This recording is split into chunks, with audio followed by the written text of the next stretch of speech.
No niin, tervetuloa tähän julkistamis- tai keskustelutilaisuuteen kirjasta Pohjoismainen sosialismi, jonka kirjoittaja Pelle Dragstedt on täällä. Ja mä olen Jukka Pietiläinen, Vasemmistofoorumin toiminnanjohtaja ja ollut mukana tässä kirjan julkistamisessa suomeksi. Ja kirja on saatavana Elina Vainikaiselta hintaan 20 mobiilepay tai käteisellä. Ja keskustelu tapahtuu englanniksi. So we will move to English and start discussion. And Pelle Dragstedt, who is MP for Enhedslisten, or in English it's called Red-Green Alternative. Red-Green Alliance. And Pinja Vuorinen, who is the chairperson of the Left Youth in Finland, will be commenting the book. But perhaps we started by giving word to Pelle Dragstedt. So could you shortly describe what your book is about? Okay, yeah. I hadn't prepared that, but I will try to give a short, brief introduction. First of all, thank you for inviting me. I was at the demonstration. It was really like this. It's kind of an energy boost to see so many people getting to the streets to protest against your racist government, or at least members of government. So that's great. It's kind of a...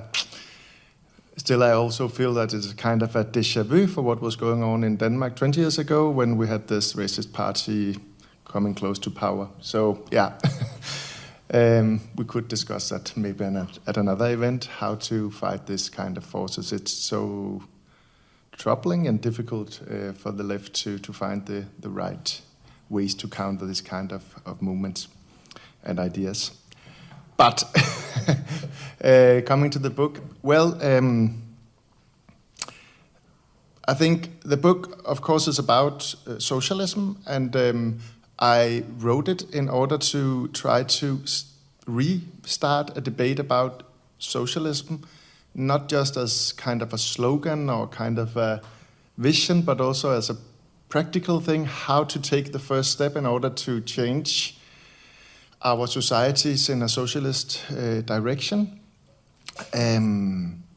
I wrote it out of a sense of a kind of urgency. I have been an activist all my life on the left, and I always felt that in some way there's a kind of an abyss between our daily efforts in unions or movements or in parliaments, and then this socialism thing that was kind of moved to the distant future, something that we talked about maybe in our programs, but not interlinked to our daily efforts in some way. So what I try to do in the book is to bridge a little bit this abyss and try to go beyond kind of broad slogans about, we have to socialize the means of production, for example, or we have to get rid of market capitalism and have a needs-governed system of distribution, and all this kind of broad slogan that really raises a lot of questions that maybe the left haven't not been so good at answering. And if we really want people to take on this trip with us to change things, then of course we need to be able to answer the first three obvious questions that will come. So the first part of the book is maybe not so new. It's just a kind of diagnosis of capitalism and what is the problem about capitalism. And I think that there will be no news for any in the public here, but shortly, capitalism is a way to organize production. And that way to organize production in its very existence leads to inequality and growing inequality economically. Not kind of a accidental, but in its very way to organize, as tiny elite being owners of our apparatus of production, our banks, our land, our today, data, patents, all this kind of different means of production. What I'm focusing more on in the book is how this inequality in wealth and control of production also transfer into a really great inequality in power and influence, of course. And I define this power of the capital owners as an oligarchic power. And I try to, and I think this is really the central thing about capitalism, is that it creates non-democratic power. Power that do not rest in any democratic mandate or any democratic process, but is only power through control with resources and production, you could say. Okay. So I think a lot of, and of course also capitalism today, and this oligarchic power is one of the main obstacles to our green transition. Because, for example, in order to do the green transition, we need to shift a lot of investments away from fossil fuels and fossil industries to the new sustainable, circular parts of the economy. But the fact is that the most decisions about investments, they are not done democratically. They are done by, banks, financial institutions, equity funds, and so on, that we do not have any influence on. And they take the decision from a profit-oriented, market-driven way. That's kind of the central part of capitalism. So I think a lot of people do agree on these issues, and we also see that the critique of capitalism, especially during the last decades, have grown, and more people are seeking kind of alternative. There was this poll in the United States that young people favored socialism before capitalism, for example. Same polls have been made in a lot of European countries. So the problem is not that people know that capitalism is fucked up, if I may say. The problem is if they believe there's an alternative.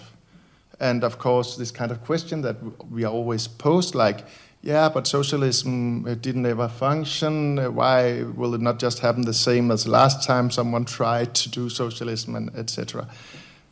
Okay, so what I suggest in my book is that maybe the left ourselves and our way to imagine and describe and present the socialism and capitalism and societal change maybe bears some of the responsibility or some of the, for it being so difficult for us to imagine an alternative. Because when we talk about capitalism, it's like a totality.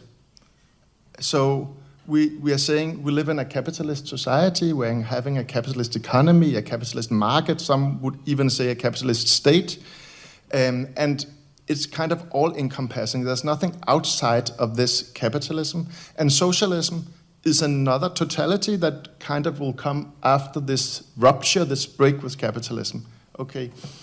What I try to discuss in my book is this a right way to understand societal change and economic models? So the question is, what is capitalism? And the lexical definition of a capitalism is, it's enterprises owned by capitalists. It's a mode of production of enterprises owned by capitalists where they produce goods and services in order to get profit, and they exchange these goods and services in a market. But if we look at the economies, the actual economies of our country, not least in the Nordic countries, certain parts of the economy do not match this description. Firstly, our public sector, hospitals, universities, schools, kindergartens, most of them are not owned by capitalists. They are owned by us through our democratically elected local government, national government, and so on. They do not produce their goods for a market. They are distributed through a solidaristic tax system. For example, in Denmark, 1 in 3 workers work in this public sector. So it's quite a big part. Around 25% of GDP is produced in the public sector. And it's more or less the same in the other Nordic countries. In Finland, it's a little bit less, but then you have this state-owned enterprises that we don't have so much of in, for example, in Denmark. But then it's not only the public sector, it's also the cooperative sector, that we have this important history of normal people, small producers, consumers, and workers getting together to create democratically governed enterprises. And this sector is actually quite big in the Nordic countries. You know, we have mutuals in the insurances. We have, at least in Denmark, our biggest supermarket chain is owned by the consumers. Our energy production, mostly heating, water, is cooperatively owned. So it's quite a big sector. So what I'm trying to say in the book is that these sectors should not just be understood as capitalism or part of capitalism, but rather as a kind of democratic, or you could say socialist sector in the economy. And in that way, instead of, and the amount of this sector is not kind of static. We have seen a historical development where from 1870s and then 100 years in advance, it was kind of enormous expansion of democratic ownership in the Nordics.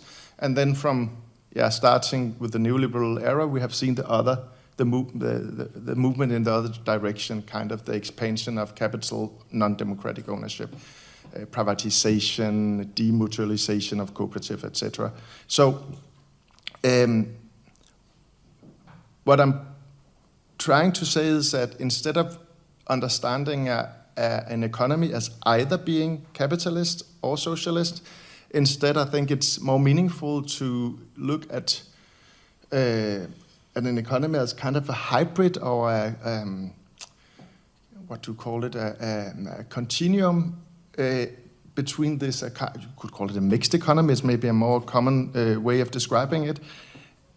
And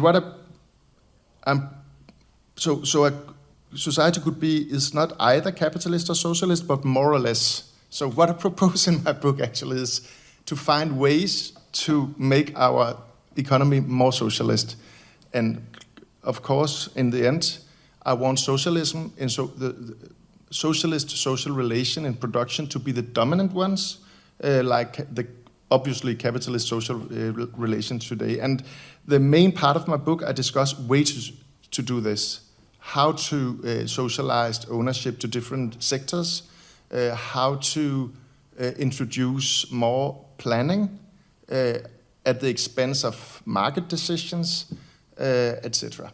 So, okay, I think that would be more or less the introduction to some of the main ideas, but it's difficult, it's 300 pages, so, but I hope that maybe, it's a little bit more nuanced than what I have been saying here, but I hope that it gave some kind of introduction.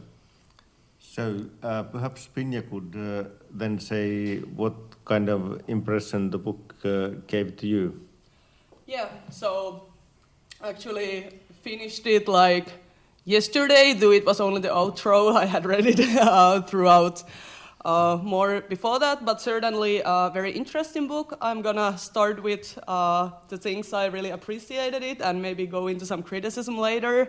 But especially kind of the thesis you start with like there is no pure capitalism or pure socialism. I think it's very important because in a lot of ways it gives more leeway to do politics also and think about what ways we can affect these policies rather than it seeming this very like dooming task of like, well, it's easier to imagine the end of capitalism, end of the world than the end of capitalism. So in that sense, I think it's very important to have that, and I think that also makes it possible to imagine this more kind of, rather than either-or system, you say the possibility of growing these socialist policies, for example, out of these pockets we can have in society. So we have socialism, we have things that are organized in the way of socialism already, so how to strengthen those. And it's also, I think, important to understand that through the fact that even with capitalism, it didn't just come through like the French Revolution or the Industrial Revolution, but we did have proto-capitalism, which it grew out of. So kind of thinking that like, well, socialism still hasn't happened, because even though Karl Marx said 200 years ago that it should go this way, I think it can be quite useful, pragmatic, but also hopeful to view it through that. And I also think I personally also kind of oppose the kind of either-or thinking. I think actually want to mention in our slogan of the left youth, it's like in the cabinets and in the streets. And I think about that a lot as well when you think about political action and how to reach socialism. It's not like, oh, you have to only do extra parliamentary things or like parliamentary things, but it's rather that both of these do exist in a symbiosis that can also help to reach this widening of socialism in there. And I also appreciate the usage of the term socialism, because I do, especially, I would say more so in Finland, maybe because of our history, but the term socialism isn't used that much, especially in party politics. Even with the Left Alliance, I don't think a lot of people would describe it as a socialist party. I think socialism is mentioned in the political program maybe a few times, but it's not really something a lot of people would maybe identify with. And I think there is a lot of talk about like, well, we are socialist, but we don't need to talk about it because it's unpopular. And I think it's a bit sad also because, as you show in the book, the Nordic countries have a history of having socialist politics and socialist programs. And I think that is a history we can draw from. And it's also history that in a way is separate from the real socialistic policies that are usually the reason people talk like, oh, well, we shouldn't talk about socialism because there is such a like bad history of it. But I think this like makes it possible to also appreciate the wins and the good things that have been achieved. And actually, personally, maybe something we can get later on this talk. But what I've been thinking about is you talk a lot about like the Anglo-American politics. Those are also very important to me personally because I have lived in the UK and the US, done some campaigning when Corbyn was still the leader of the Labour Party, and also done some campaigning for Bernie Sanders. And I've been very inspired by those movements. But of course, in all settings, these things are very local. So what socialism is to them and why people have a positive view of socialism is different, because the way you see capitalism in the US, for example, is very different than it is here. So I've been thinking how to have this kind of socialist populism in the Nordics, where we have a different history with socialism. And I think this could be a good opening to thinking about that. But then if I go into my critiques to a degree a bit, I think for me, maybe the biggest question, and as I was reading the book, is that the premise is, I think, as I mentioned, very interesting and something I think it's important to have in a political conversation.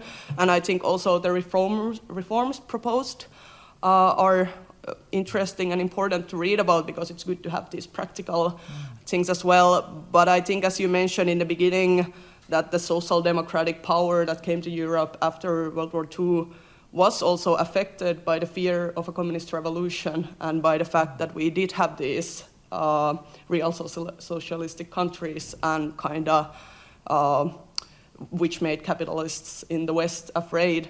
And so I think then it doesn't really come back to it, as we don't have that pressure right now.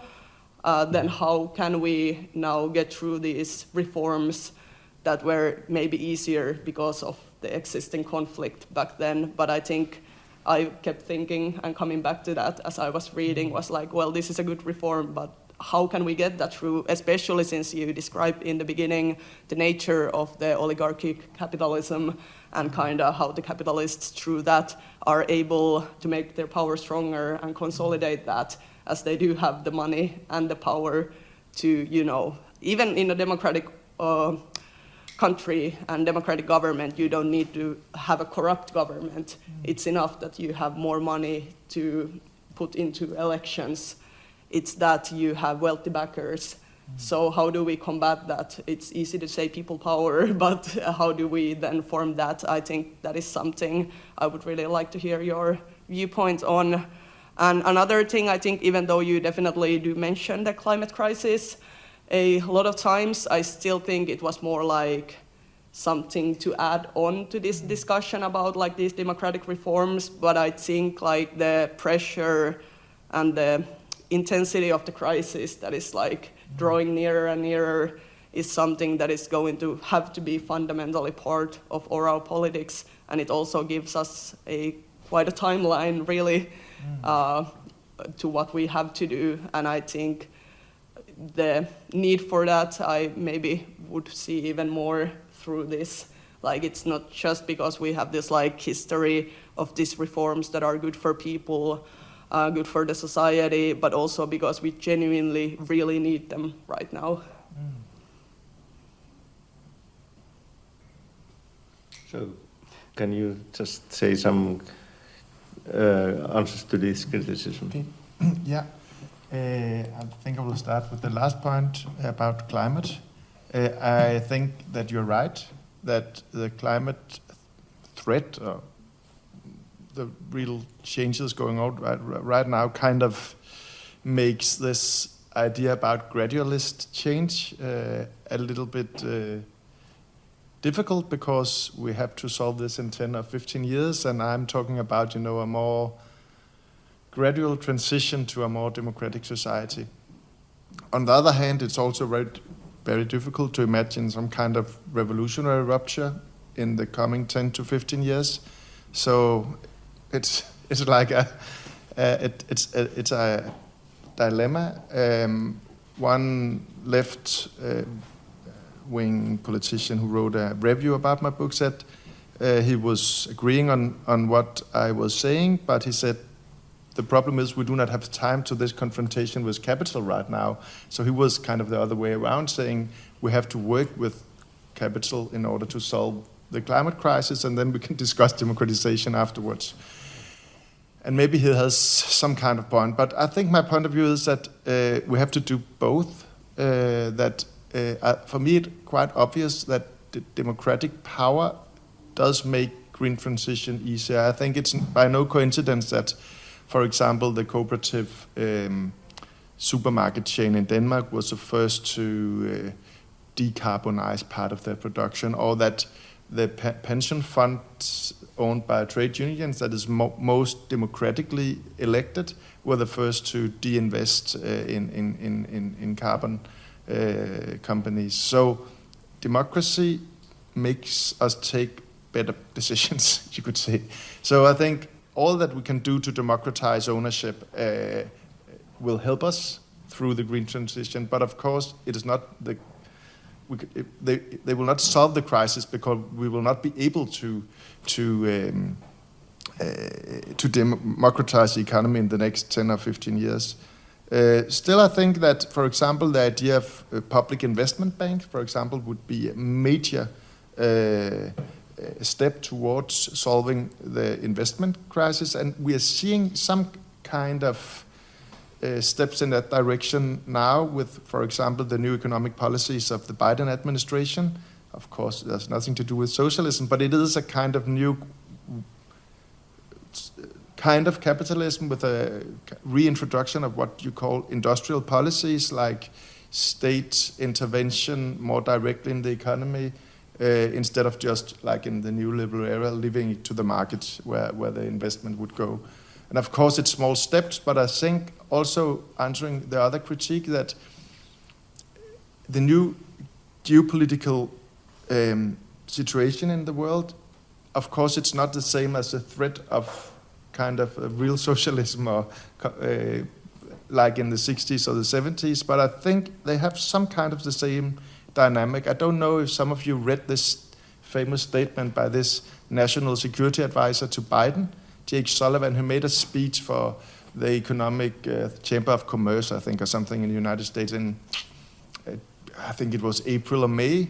And reading that was just mind-blowing. It was kind of a total break with Washington consensus and with neoliberal ideas, like no tax break for the rich, we need unionization of the workers, higher wages, we need to direct our economies toward green transition, etc. So it was kind of a totally new idea. But the important thing here is that it was not the economic advisor, but the national security advisor. And his main argument is, if we don't do this, we can't compete with China because, our working classes will not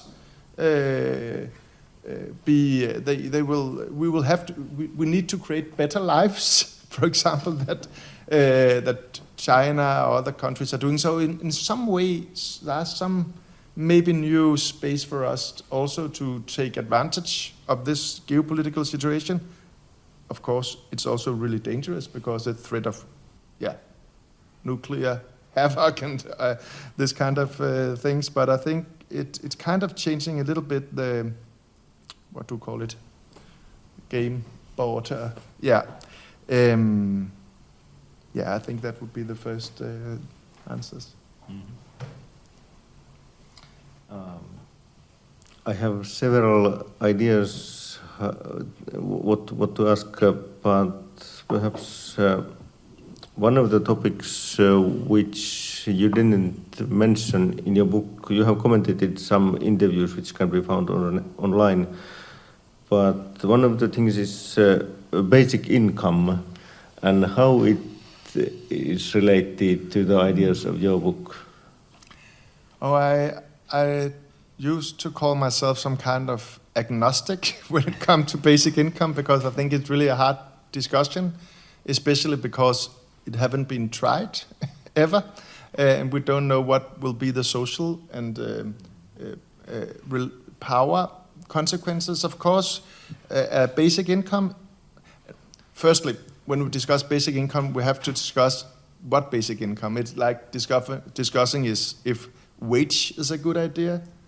Well, low wage is a bad idea, but high wage is a good idea. And of course, that's the first question. What kind of basic income? Is it on the poverty line, or is it something that you can live from? So that's one question that we have to discuss. Because, there are some libertarian politicians who's in favor of a very low basic income because it's kind of a, what do you call it? A wage support. You can pay lower wages because people have this basic income.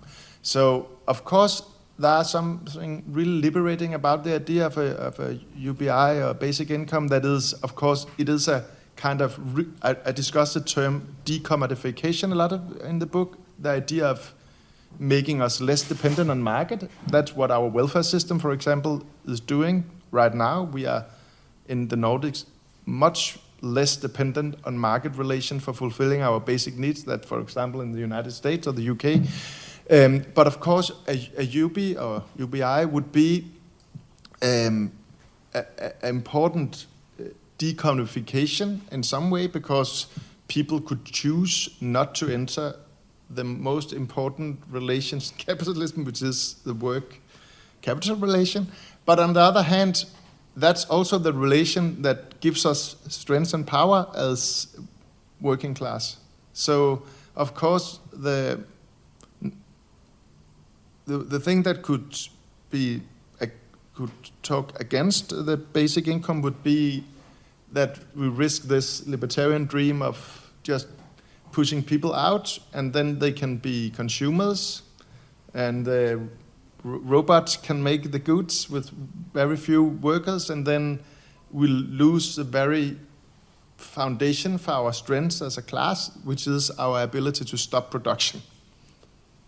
And therefore, I'm an agnostic when it comes to basic income. But I think here in Finland, you did some experiments. I know they were not optimal.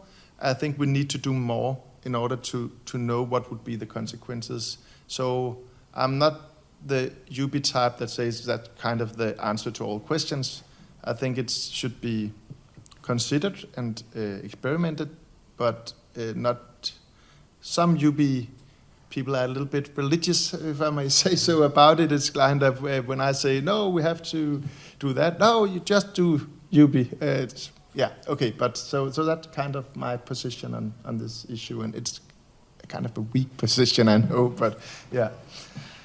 But I think it's very interesting, and also the fact that I think for a lot of like the trade union movement, that is kind of the issue with UBI is the fact that it takes away the like labor capital relations, and in a way could take away that power On the other hand, there is, of course, the argument that it also frees people from wage labor, and you don't really have the same kind of reserve army of labor, so you don't have to be afraid of unemployment, so then you don't have to go and work a job where your pay is very low and you have no rights in the workplace. So in that sense, it like frees from that relation, but at the other time, like in the other sense, as you mentioned, takes away a bit the conflict there. And actually through that, I would like to kind of come back to some of the points in the book. Because one thing I was also thinking about was the role of trade unions, which are certainly mentioned, but there is like a lot of these things, like especially when it comes to like co-ops and banking, are quite like labor union formed, at least when they were at that time, as I understood it. And in a time where less and less people are joining trade unions, and there is in a way not really the class consciousness of the same kind of, then I'm wondering like, does implementing these reforms require heightened class consciousness and also more people joining the trade unions? Or can it be done through other ways for people to reach? Kind of what would the political subject to be in that sense? Yeah. Just a point about the UBI. One thing I discuss in the book is the idea of this social wealth fund. That is kind of a idea that had been discussed also on the Anglo-American left and inspired by discussions in Denmark and especially Sweden. I don't know if the same discussion were in Finland in the 70s about kind of socializing stock ownership to the big companies in centralized funds. There were different models, but one model that exists right now is in Alaska. It's called Alaska Permanent Fund, and it's a little bit like the Norwegian oil fund, oil trust, or what do you call it? Petrol fund.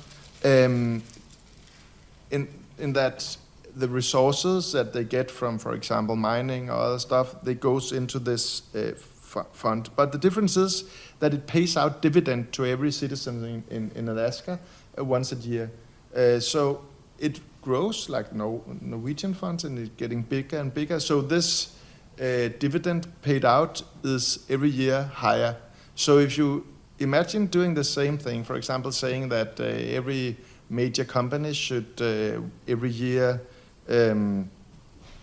pay tax of 1% of their stocks to a central fund, and then this fund or trust should pay dividends to all citizens. It would be a way of acknowledging that, production is societal things. That is, they could not create their wealth without, all people and infrastructure and education and so on. And then, so if you made this kind of foundation, at a certain point, it would be a kind of UBI. It could be during the years, depending on how many stocks you got. So I think that's at least an answer to how to finance UBI, because that's also a really difficult question.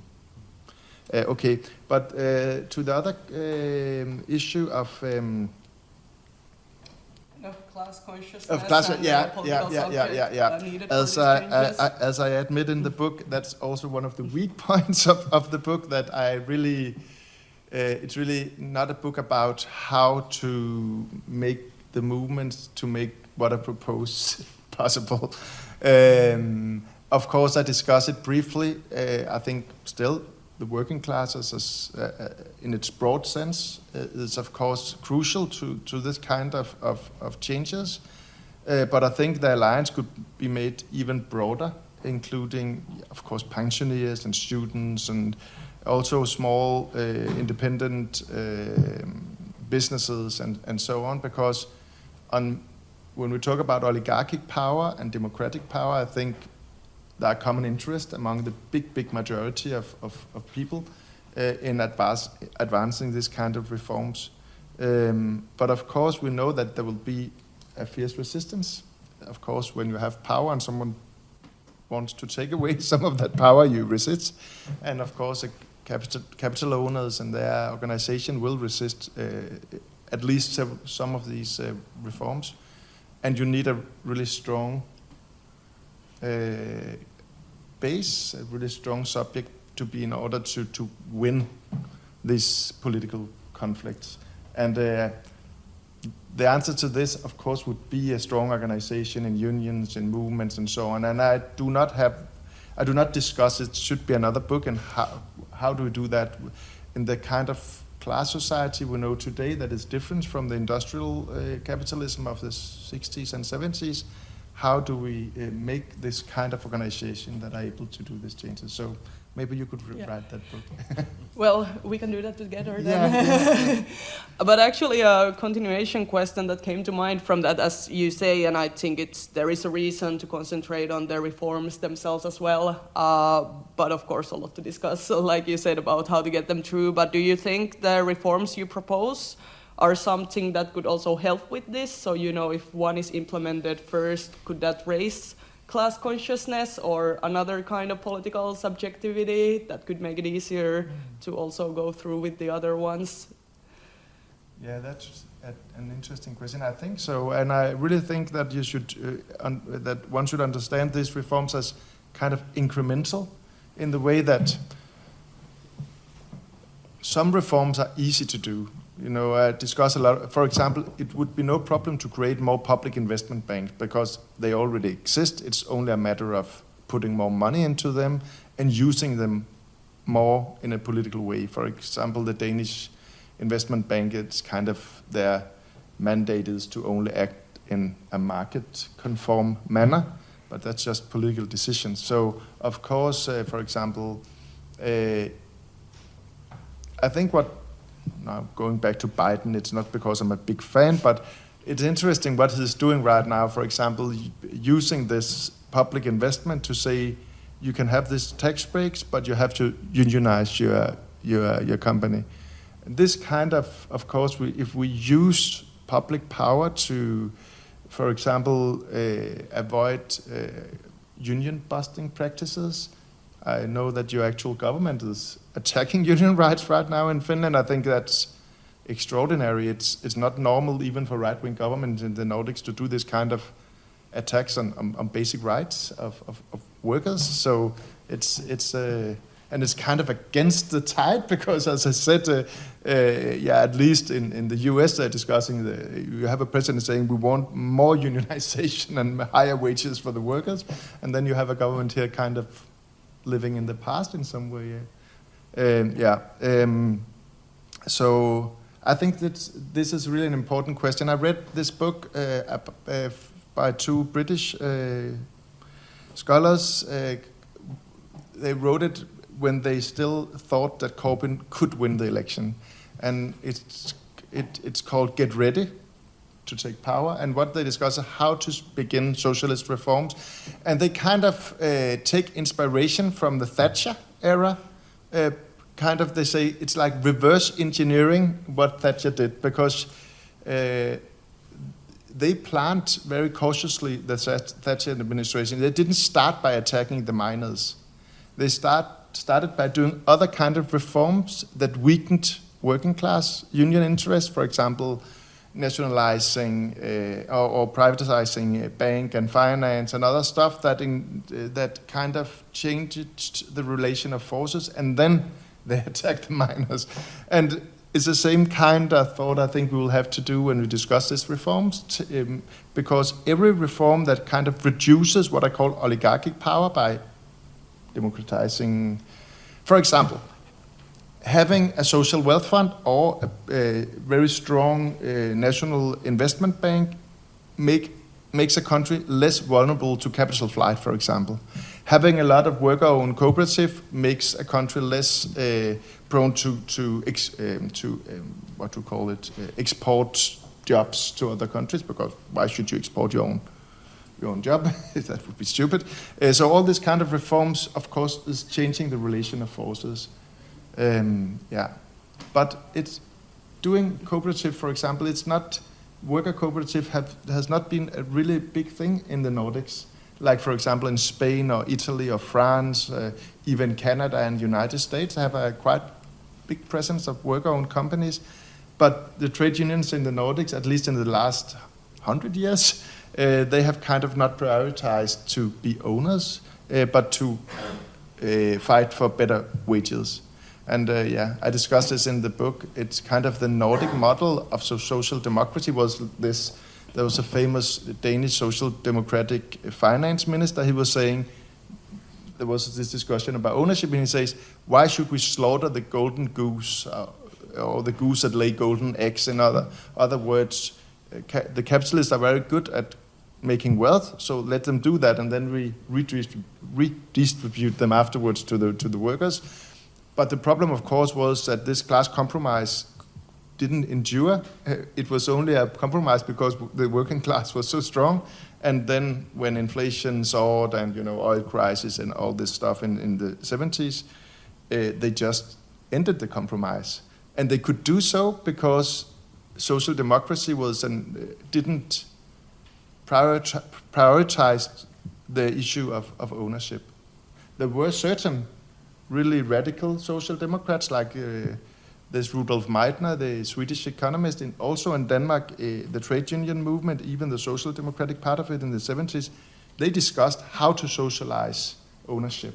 And they had plans to do it, and the plans even went to parliament. And unfortunately, the left voted against it because they thought that it was radical enough. Yeah, also a part of our history. Sorry. But yeah, I think that is important, the example you give, do, of course. In a way, I can understand the frustrations of the left at that time, and you cannot see into the future. But then again, I think that is, in a way, the important thing to bring up, that in some ways these reforms can give more way to have even more radical reforms in that sense, and I think that's how it should be viewed when talking about reformism. I think it's interesting about the cooperatives and also the trade union movement or the labor movement. I don't know, but I think it could also have something to do with how the labor unions are very strongly aligned with parties in the Nordic countries, especially the Social Democrats, but also the left parties. So maybe that kind of like independent cooperatives aren't seen in the same way as important or necessary as a lot of the political issues are brought through the parties. And coming to our current government, I actually think it's interesting. I think, honestly, the government and the parties in there are a lot more class conscious than really a lot of the leftists at the moment. Like, they know very well what they are doing, as you mentioned, these kind of Thatcherite reforms. So the first things that are coming to the table now that they start in September and like throughout autumn is weakening the role of the labor unions and trying to pass through these laws. And I think that's why with all of this, like what's going on with the racism and fascism and this like crisis of the government, I think the parties are pulling together because that is their shared interest, is that finally they have the chance to really put the Finnish labor union movement to their knees, and they're not going to let that slide just because they have a racist minister or something. I think the right is very much concentrating on that, so it's unfortunate for sure. I truly hope that the 10,000s of people that were out today, that they would hear and they would feel something about that. But I'm also afraid that as that is their most important thing, because it also gives them the power that later on, if they can see through their whole term, or even most of that, when they go for the social reforms, when they go for reforms in healthcare and so on, there will be no more pressure or as much of pressure for them not to do those things if we don't have a trade union movement as strong as it used to be. So a bit of a tangent maybe, but it really made me think about that right now. I really hope that you will be able to mobilize as many people against this kind of attacks, because of course racism is has enormous importance, but these two things that you describe are linked. So the solidarity should also grow around defending workers' rights, and as you say, sometimes we have been told during the last decades that the class struggle is over. There's no class interest. There's no class contradictions. It's not a class-based society. But as we know, class struggle is also always going on. As Marx wrote, sometimes in the hidden and sometimes in the open. But from above is a constant class struggle. And that's exactly what is going on here, of course. So no matter if we do not do class struggle, we can be sure that the other side, they will always do it. It's obvious that it's a material interest, and it's not because they're evil. It's just the way capitalism functions. I think you are right about why the Nordic countries don't have the same history of workers' cooperative, even though we did have some, and still are having some. I think it's because we got state power as socialists, and even more in Finland, where even the left wing was a part of this reformist governments in the 50s and 60s and 70s. And in the Southern Europe, it was different, and you have this strong anarchist and syndicalist that focused less on state power and more on direct worker power, and that's why they have this tradition, I think. But we can learn a lot from them because it's also legislation. For example, in Italy, if a company wants to shut down its production, they have to offer to sell it to the workers. We could make the same kind of law here. In Denmark, for example, we have the law, if you live in a house, a rental house, and the landowner wants to sell it, you have the right as a co-op to buy it for the same, to market price, but still, and in that way we have created a lot of co-ops. Actually it's the biggest part of housing in Copenhagen is this kind of co-ops.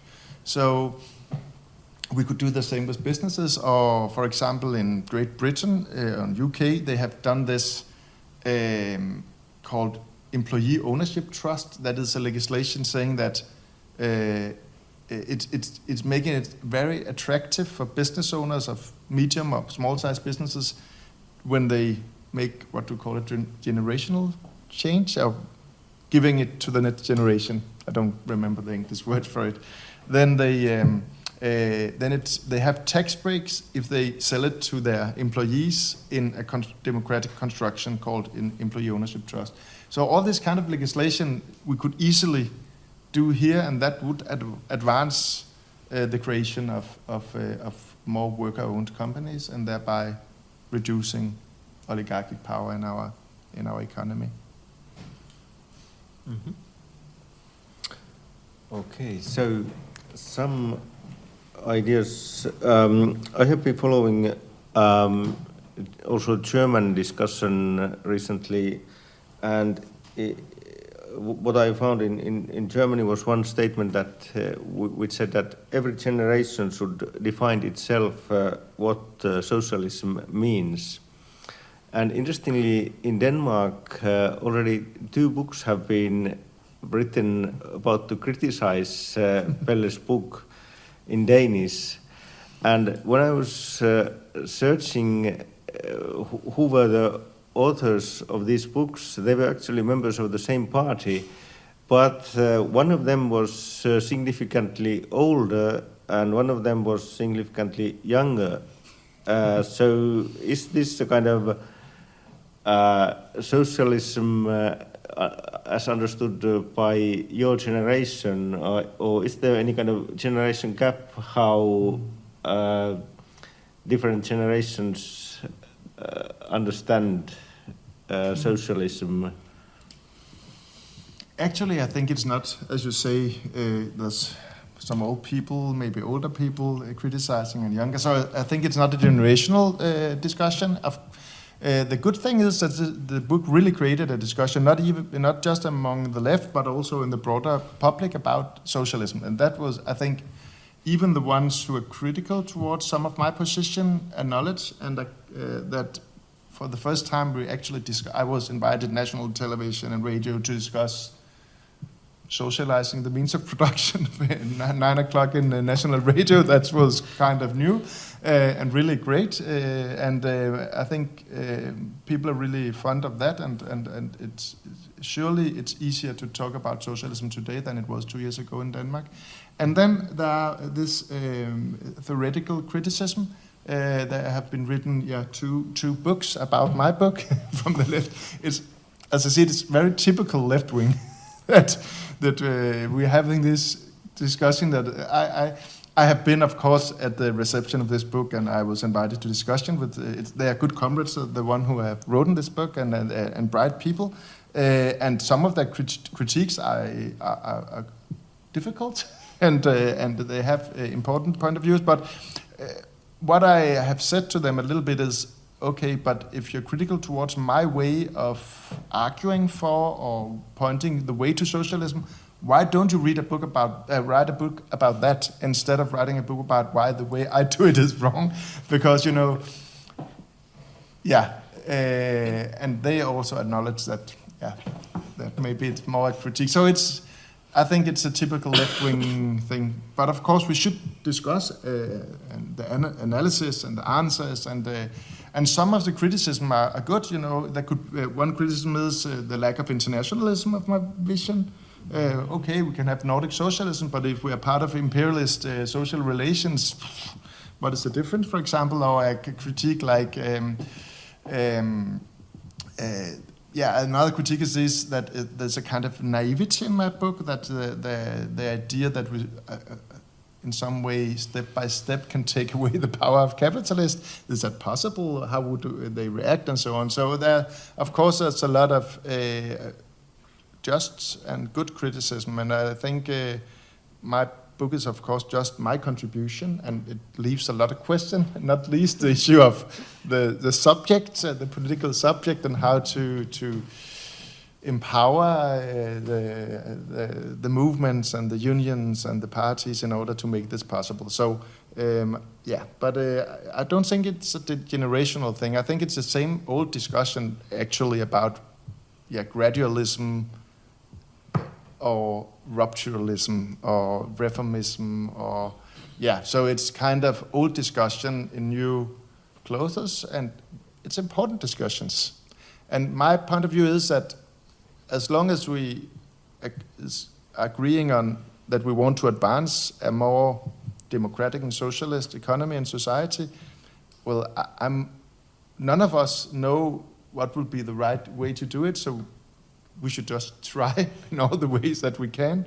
And I'm not kind of, some are saying, no, but the most important is, the organization outside parliament. And I'm not standing in where I have been an activist all my life. I'm not kind of blocking people from demonstrating or squatting or anything else. I think that's important parts of political struggle. But so I think it's like, was it a Maoist idea about let 1,000 flowers grow? I think that's more or less the idea, and not because I'm not a Maoist, but I like this specific idea. Yeah, I think as you said, like every generation has to decide or define for themselves what socialism is, but I think a definition of socialism for sure is just like criticizing other socialists. It tends to be quite a lot of it. But I think, as you mentioned, it is important to have these discussions and also these different viewpoints, also the criticisms for sure, and I think it's very important that you have achieved this platform to be able to talk about socialism and democratizing the means of production in like the morning radio. I think having those discussions, and I hope those criticisms also would be aired in that way, because I think really, as capitalism is the hegemonic system, it actually has a lot of chances to have discussions within itself, how we organize capitalism. I think right now, in a way, our parliament is working. It's like the Social Democrats want a bit different kind of capitalism, and, well, as I mentioned, this government wants a certain kind of capitalism, but it's still, they're having these discussions within the capitalist perimeters and the paradigm. So it would be important to also have these about socialism, and I think that would also mean there is, like you mentioned, no pure socialism, not one kind of socialism we have to only have in a certain way, but that we can have this multitude of discussions.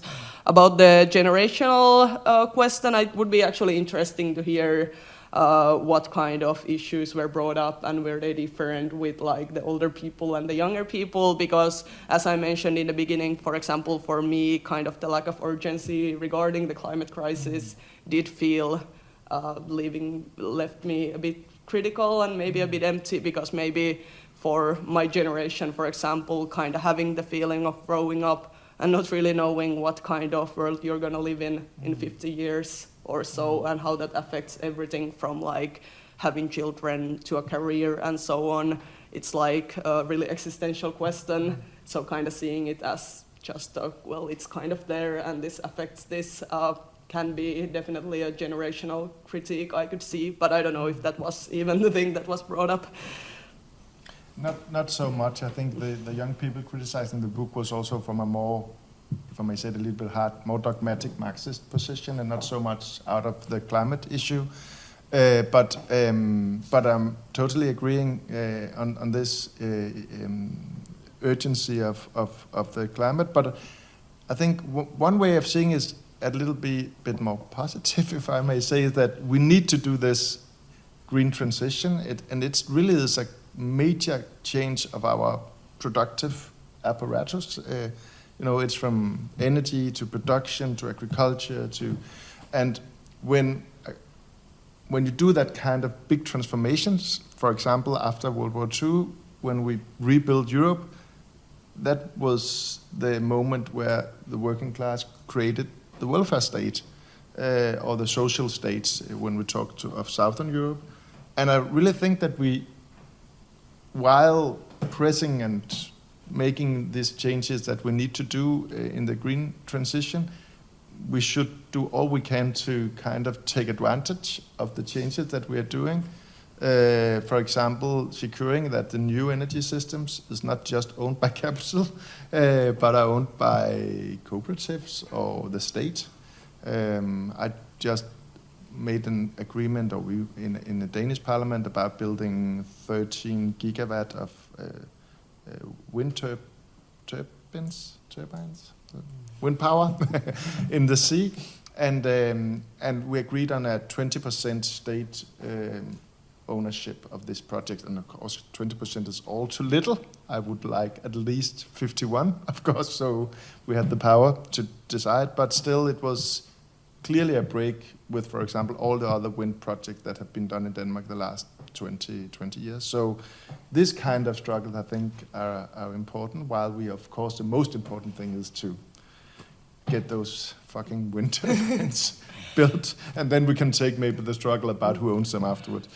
But I actually think it's the way you bring that up is, like you mentioned, working within the framework of disruption, and you mentioned the end of World War II, for example. I think that's why it actually is such a crucial thing to talk about and have as the focal point, not just because of the urgency, but because it creates this kind of rupture for us in politics, and the kind of urgency that, as you mentioned, or as I also mentioned, we don't have the Soviet Union anymore to bring pressure to change our economic system, for example. But we do have the climate crisis, which does create the rupture of it. So I think there is a basis for building socialism through that. And I think that's also not just because of the urgency, but also because the possibilities to have it even more in focus, maybe. Yeah, important. So you were writing about socialism in one country so that your ideas could be realized in one or in several Nordic countries, but what about the role of the European Union? I know that it's really problematic in Danish left and also in Swedish left, much more problematic than in Finnish left. But how do you see the role of European Union in realizing ideas towards socialism? I see it as a political institution like any other political institution that is kind of defined by the class relations surrounding it. And of course, the European Union is, as we know, it's harder to make progressive politics than in our national parliaments, often because there are so big capital interests, they are so present, there's so hard lobbyism. But it's not impossible. We know that because there have been done progressive legislation in the EU, also on economic issues. So, of course, the European Union, at least from the 80s and onwards, were created like the biggest neoliberal free trade zone in the world. You know, it was kind of the free passage of money and labor and services, the four freedoms. And of course, that was a way to discipline workers and to change correlation of forces between work and capital. So that's why we have been critical towards the EU, but still it's obviously now with the climate crisis that we need European cooperation, and also with the ways the world is developing right now. We don't know if Trump is back in office in 1.5 years. So my party has changed its position on the European Union during the last 2 years. So we are still critical, but we are not kind of Denmark should exit anymore. So that's a new position. But I think we should use all kind from the municipal level, the regional level, the national level, the EU level, and all our other kind of institution to take these battles about ownership, about decommodification of new sectors, right now the discussion about monetary policies and the EU discussing the what do you call it, finance politic framework, the budget agreements and so on are of course of crucial interest for this, because it's really defining the space we have to do, for example, a green investment, public investment. If the European Union kind of saying, no, you can't do it because then you are breaking the budget rules, and it will be difficult to do it on a national level. So we have to take, and therefore I really think that the next European Parliament election is so important, because we really need a strong, democratic, modern left present to be able to take this battle inside the European Union. Yeah, I think the Finnish left tends to be more pro-EU than its counterparts in other Nordic countries. I would say our organization would be more critical than the party, for example. I know there are people listening right now who think I am a reformist in regarding to these policies. As we acknowledge in the program that fundamentally the European Union as it exists right now is in conflict with the kind of socialism we are working towards to. But I also do think, of course, that, or not of course, but the issue of leaving the European Union is, of course, a large one. I lived in the UK when Brexit happened, so kind of seeing how it's definitely not a simple question is important. And I think a lot of these are, especially the issues, it's not having European cooperation for sure, but I think, at least for me, a lot of that comes back to the economic policies. And as you mentioned, I think it's very interesting to see what's going to happen in the European parliamentary elections and how these budget rules are going to be changed, if they are going to be changed. And I think the green transition, the necessity for green transition, but also the questions of security are going to be playing a large part in that.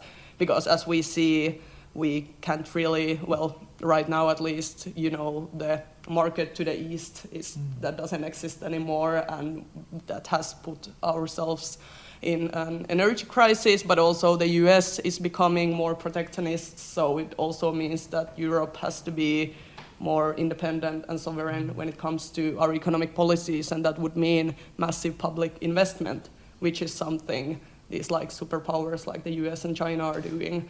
So I think there is, again, could be a way to change these economic policies, but then how strongly we can get this voice through is another question. And yeah, regarding the economics, I also think because Finland is a member of the euro, the relationship is a bit different for that, because of that for sure. And I think it's also almost a bit surprising that because of that we are not as critical of the EU, because I think the euro, as we saw in the euro crisis, for example, has proven to have independent economic policies as a nation. So kind of the role of that and critiquing that is something I would genuinely like to see more on the left as well. And it's different because you do have your own currency and so on.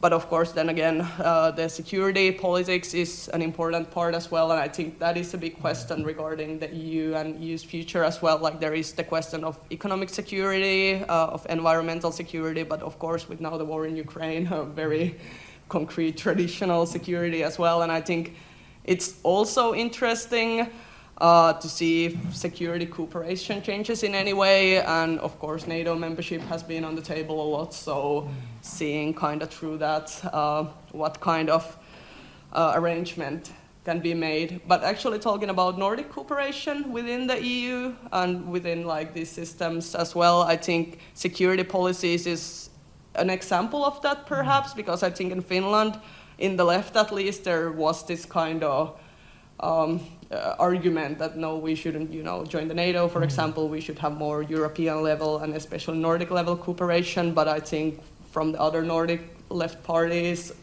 there was more skepticism towards this kind of policies altogether and increasing, militarism in any sense. So I think that is something that I would like to see now with the changing security environment, what will happen with those. And I think that's also something that then in the economic sense, I would also like to see more. Of course, again, Finland is in a different position because of our currency. I think that does change the dynamic a bit, but I think as we, for now still have some of the welfare states left, then how can we really cooperate and strengthen those also in that sense? Yeah. So one thing concerning about the name of the book, the Nordic Socialism, you refer to Donald Trump as the who has talked about this concept in negative terms, and you have turned it to positive terms. But actually, I found out that the concept has been used already in 1980s in Finland by Jan Otto Andersson. Is it really that you took the concept from Donald Trump, or is it just a kind of that you mentioned Trump in order to kind of create make it more fashionable to referring to Trump with this concept, or?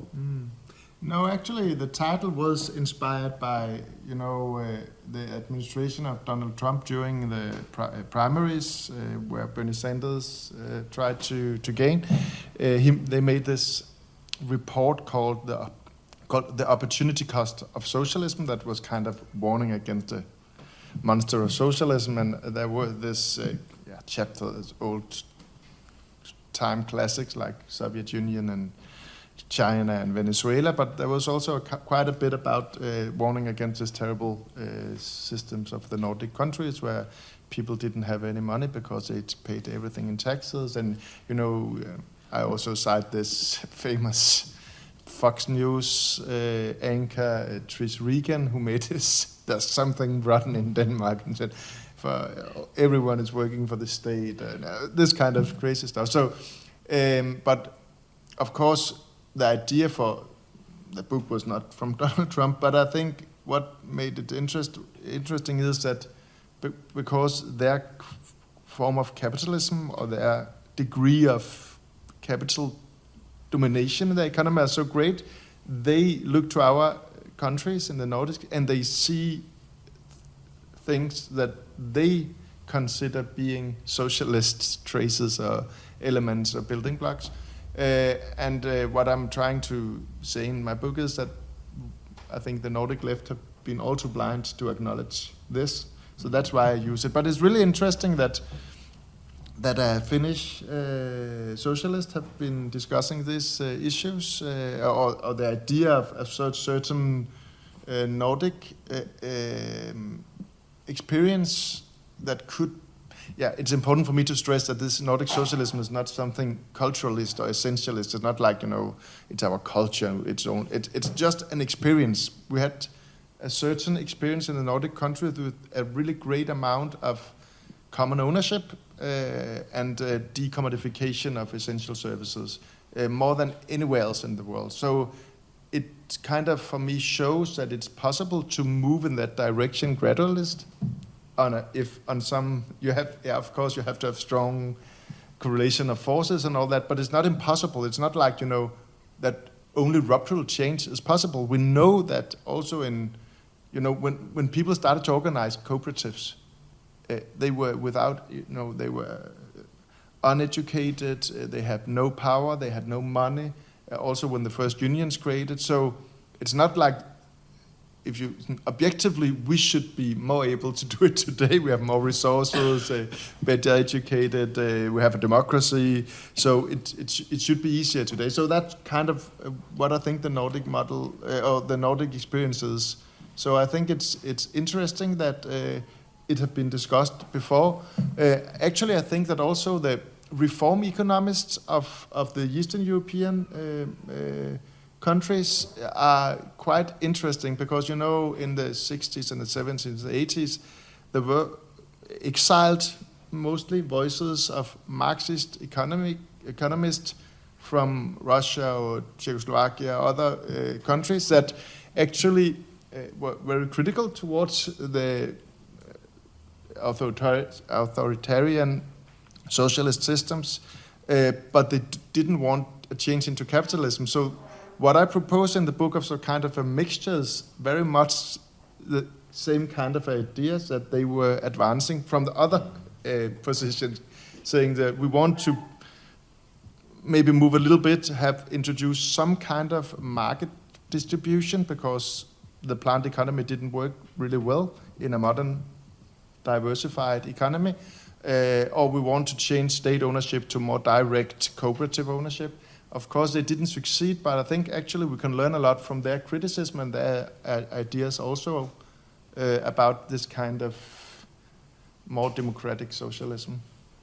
Yeah, I think it's with kind of the beginning discussing the question or the discussion within the Anglo-American countries about like Nordics and Nordic socialism. I think there is an interesting dynamic that sometimes happen when it's like someone's like, oh, this is either in a positive or a negative way, then you do have Nordic people that come there like, this is not socialism. And in a way it's true, of course. I don't think Finland is a socialist country, of course. I think a lot of things are going wrong, and I think in a way the social democratic compromises are also to blame for some of that.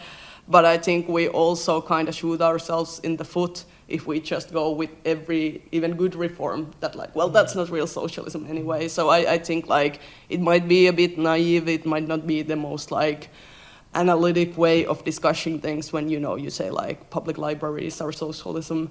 But I don't think it's a bad thing. I think it's great that we can have these examples and discuss these things that are worthwhile and that actually also do include the class politics within themselves, that people can educate themselves for free, for example. So like having these kind of socialistic pockets within a capitalist society is a good thing, and we should fight for those things rather than being like, well, because it's not pure socialism, then we should forget about that.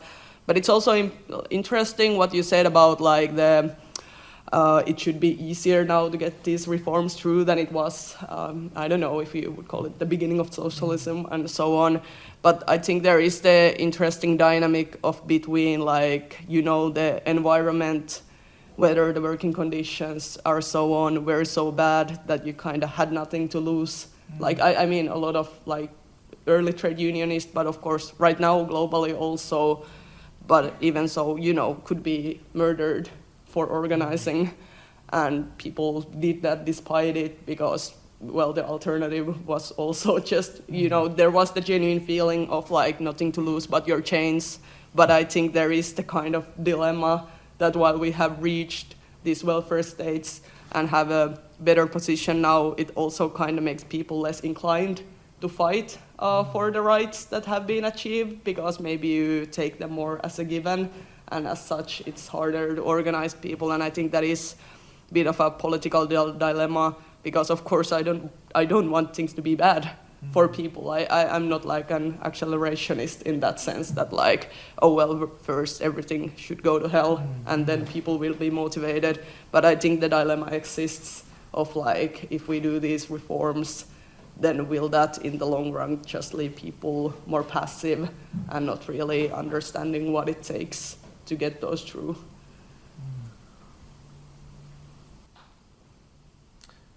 So, are there any questions in the audience? There are two. Perhaps we take first from the back there, and then. I think you start one.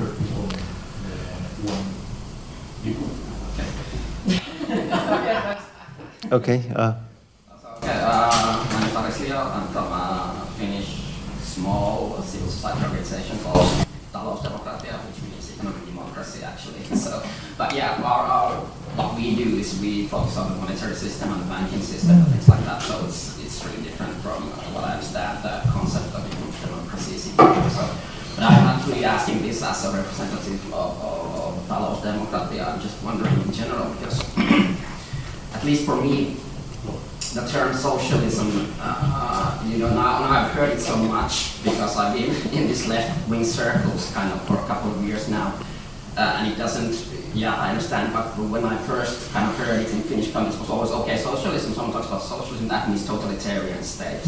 So that was always my, understanding of what socialism kind of, like the gut reaction to the term. So, and I'm a linguist, so by education, so word meanings are really something that I'm really interested in. But it's like when you talk also about this class consciousness. So I have to say that my experience living in Finland, I'm 41 years old now. So this ecological crisis is a new thing. It wasn't there when I was growing up. So it's kind of I was already an adult when we started talking about that in the society as a whole. But never really talked with my friends about class.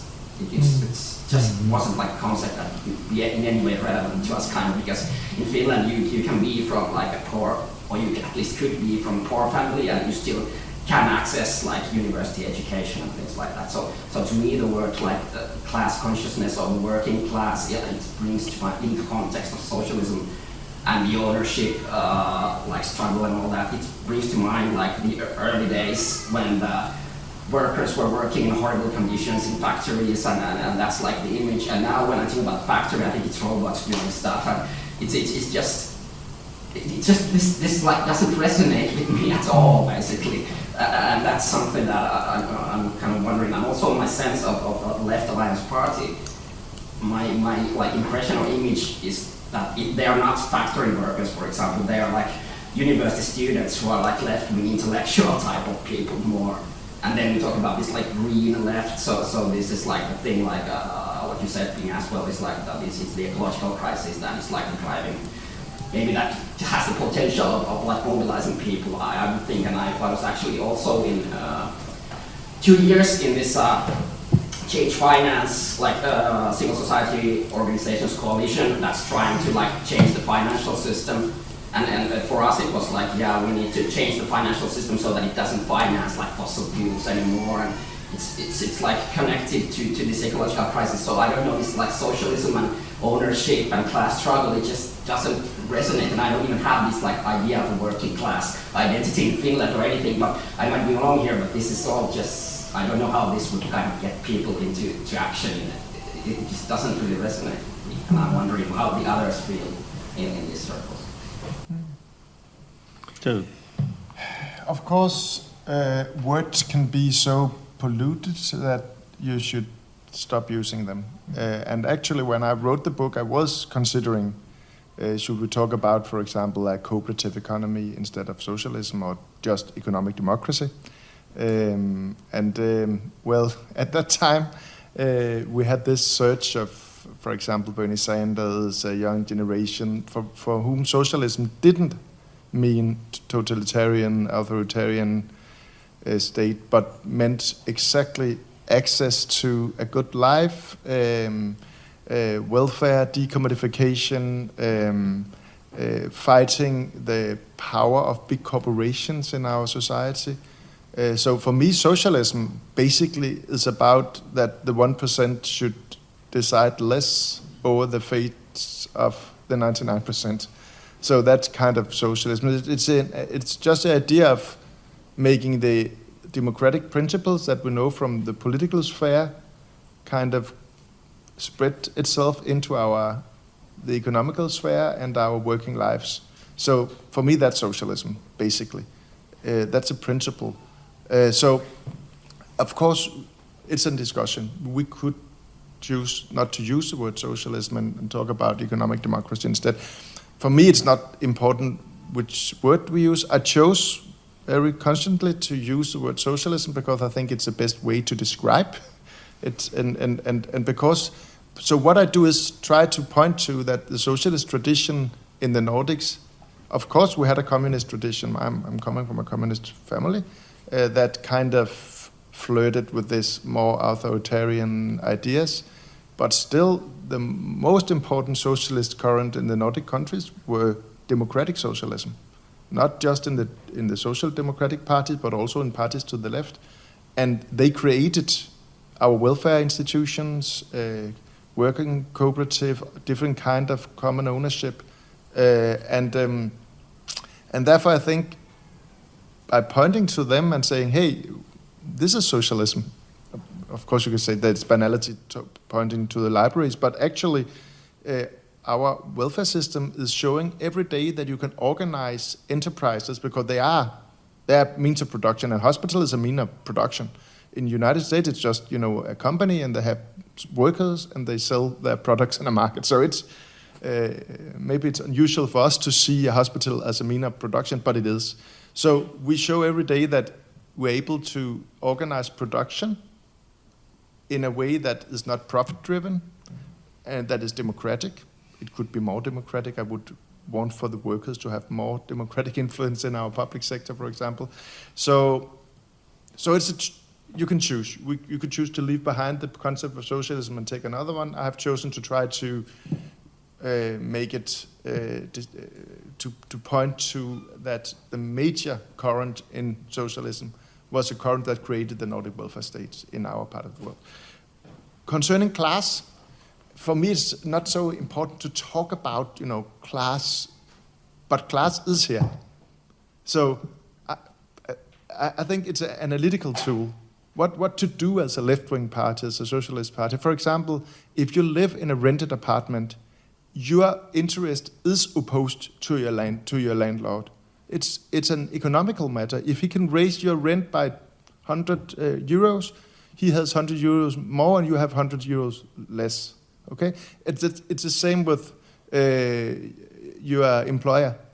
So every time we have a negotiation about a collective agreement, that is class struggle, because you have opposed interest, and not because they're evil or they have high hat. It's just a material interest, and our material interest is to get our part of the cake. And this kind of conflict is all over the society. Maybe a company wants to pour out, toxic materials in the sea, but the local community wants their kids to be able to swim in that sea. So there you have another contradiction. It's a class contradiction, because it's a contradiction between economic interest of a few and the different kind of interest of the many. So for me, being a left-wing, a socialist, kind of our work program should always be to identify these conflicts, make them salient in our way of talking. We don't need to use the word class. We could talk about wage, or we could talk about rent, or we could talk about pollution. And then we need to put ourselves on the side of normal, not privileged, not powerful people, and build strengths in order to change the correlation of forces. So for me, class is a very important concept to understand the dynamics. It's not so much that people should, of course it's also important that people acknowledge their common interest, and that would be a class identity, but we could call it a lot of things, but the important thing is that there are material contradictions between the many and the few. Yeah, I agree. I just quickly that I meant that it doesn't sound, Yeah, just quickly, if I don't know if my first point was then recorded, but I just want to say that I agree that class is real and it's a good analytical tool and all that. I thought about it in terms of mobilizing masses and being appealing in political terms to the masses. So that's what I meant, basically, that I don't find it resonating, or I don't really imagine that there is this huge part of the population that would kind of, socialism is good, and you know, that's like a path. And I just meant it in those terms, that it's not, to me, I don't believe it's politically appealing to a big portion of the population here. I don't know, I might be wrong. I think it's interesting to talk about, for example, the role of class and class consciousness, because I certainly can also relate to the fact that it's not that I grew up very class conscious. I would say I come from like a lower middle class background, and class wasn't really something that is discussed. But then I think as we think about what kind of policies we want through kind of understanding that role is important, and as we discuss, especially within ourselves, I think it's important to give these names to this. As you mentioned, the conflict is everywhere. So we have to be able to name it as well. But I think it's a very important question to how to make it appealing and how to make the conflict resonate with people, to make the political subjects. Because, for example, right now the conflict for a lot of people is seen through like in the context of Finland, for example, like the Finnish worker and the immigrant, like the conflict is there, and that is the wrong conflict, because like the Finnish worker doesn't get any better off by us being racist. So how do we move the conflict to be between then the worker and the boss? And finding the language for that is certainly quite difficult, as we saw maybe in the election results as well. And I think that is something to discuss further. And I think that is also not just about Nordic socialism, but Nordic populism perhaps, or Nordic socialist populism, that I would really like to see, because it's different from the Anglo-American populism, and it's different from the Southern European populism. But then quickly coming back to the term socialism, as I mentioned, I think I'm happy to see it used, because I think I don't think, like, as I mentioned, the Left Alliance doesn't really talk about itself as a socialist party, and I think that is fine. I don't really have a big issue with that. I think being like, it doesn't mean that we should have election posters that are like, we are socialist. I don't think that would necessarily be very useful, but I think also being afraid of using the term actually narrows the political space down where we can operate, and I think that's why it's important to use these terms to widen the space with that.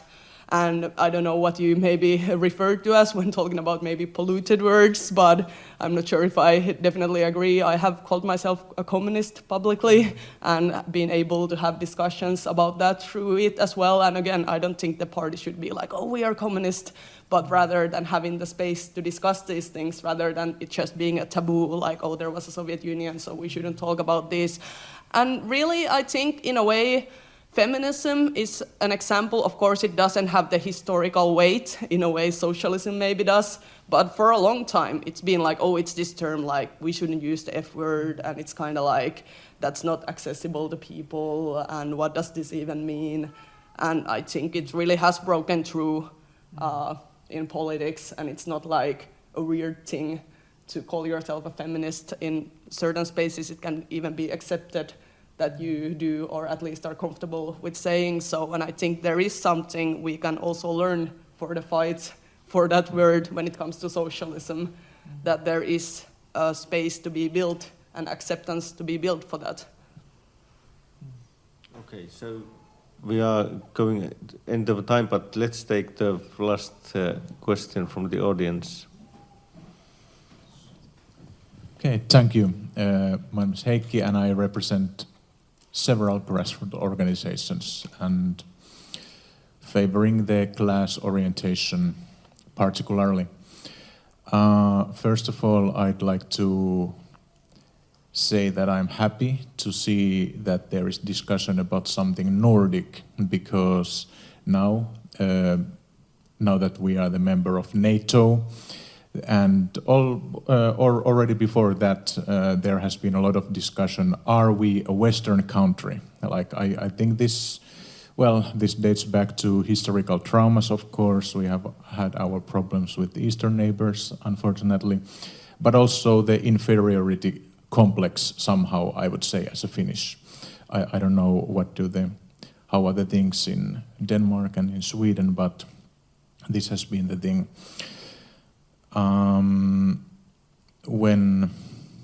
Actually I forgot what I was going to start, but I will start with the labor unions. there was some mentioning about the labor unions and why aren't they that attractive at this moment. And I would agree with the first commentator who was touching the topic that many workers and many young workers, maybe they don't feel that labor unions like represent, because when we are thinking about the labor in today's world, like we have these rent and hire work, we have these food couriers, and then we have the migrant workers who probably don't have any papers or any documents. Which union represents them? So that's one thing, and I think one concrete thing to start with to increase the solidarity, for example here in Finland and in Denmark, the solidarity between the migrant workers and the local workers. I don't know the better word for describing the locals and this kind of division. And another thing is when we are talking about the progressive ideas, say climate issues, feminism, gender issues, anti-racism, etc., you name it. I think we, as the leftists, we should occupy this, because at the moment we have the liberal hegemony, that they are, for example, when we are talking about the climate change and fight against it, the current narrative is that the responsible is only the individuals, right? So you should buy some more ethical stuff, don't fly and stuff, which are all important, but then you don't take attention the potential of collectivism in this as well. I know collectivism is also an ugly word, so sorry to use it. So I think if we could unite somehow the class issues and on the other hand the climate issues and other progressive things, because on the other hand we have the liberal hegemony and then here we have the class reductionism. So maybe that could be something to start with. Thank you. I think really many interesting and important questions regarding NATO. My party have had the idea of a Nordic defense union instead of NATO, because we had countries outside and countries inside, and we wanted to leave and then make some kind of Nordic defense cooperation. Of course, that idea is now dead because, you know, Sweden and Finland is entering NATO, so at least at any realistic term, it's not on the table right now. So I think what is important now is to try to have a common Nordic left voice about how should NATO develop. For example, fighting against the so-called out-of-area operation that NATO was doing in the last 20 years, like Afghanistan and Libya and Mali and so on. And of course, as I see it, or my party see it, also challenging this idea of the 2% GDP defense expenses, because it's crazy to plan economic policies thinking at a number and then afterwards deciding how to use the money. Of course, we don't do that in any other economic field, and we should, of course, do it the other way around. We need to have a defense, able to defend our borders, our airspace and our sea and so on, upholding sovereignty, but it shouldn't be the other way around. So I think we're having a meeting among the Nordic left in Copenhagen in November. I hope also that maybe the youth will take part in this NGLA, the parliamentarian group, and this will be the exact discussion, the security policies and the security situation, new geopolitical. So all these difficult questions will be on the table. I am looking really forward to it. Regarding the working class, of course, working class, we should understand it in the broadest sense. Of course, the people bringing out food is part of working class. Migrant workers is part of the working class. And actually, I think that at least the unions in Denmark have been better and better at organizing the people, migrant workers, for example, in construction, employing, for example, a lot of Polish organizers in order to get the colleagues from Eastern Europe organized. We also succeeded for the first time in a collective agreement in one of the food, those in bike bringing out food, I don't know the English term for it, courier workers. I think it was the first collective agreement in the world between a platform company and a union, so that was a really big step forward. We are fighting your company, Volt, who's they're the biggest in Denmark, and they are really challenging union and trying to do union busting, but we have some good comrades organizing those people. Then, of course, the issue of labor and migration is a complicated one, because, of course, people coming here for work, it is in the common interest of all workers that they are organized, that they have the same social rights, etc. But then the question about, do we want the capitalists to be able to always import labor from outside? Or to say open borders for labor? That's a more complicated question, because the power of labor rests in the possibility of reducing work, if you could say so. So we know that it's when there's a lack of labor in Denmark right now, for example, that the workers have the best possibilities to have their part of the cake. Wages goes up, new people can enter the workforce, those people who maybe not, those who can work 100% from day one, and all this, so the correlation of forces changes. So if the capital or the employers can always just get access to labor from outside, of course you change that relation of forces in a way. So it's a complicated matter as I see it. And at least, it's not just, it's a big discussion.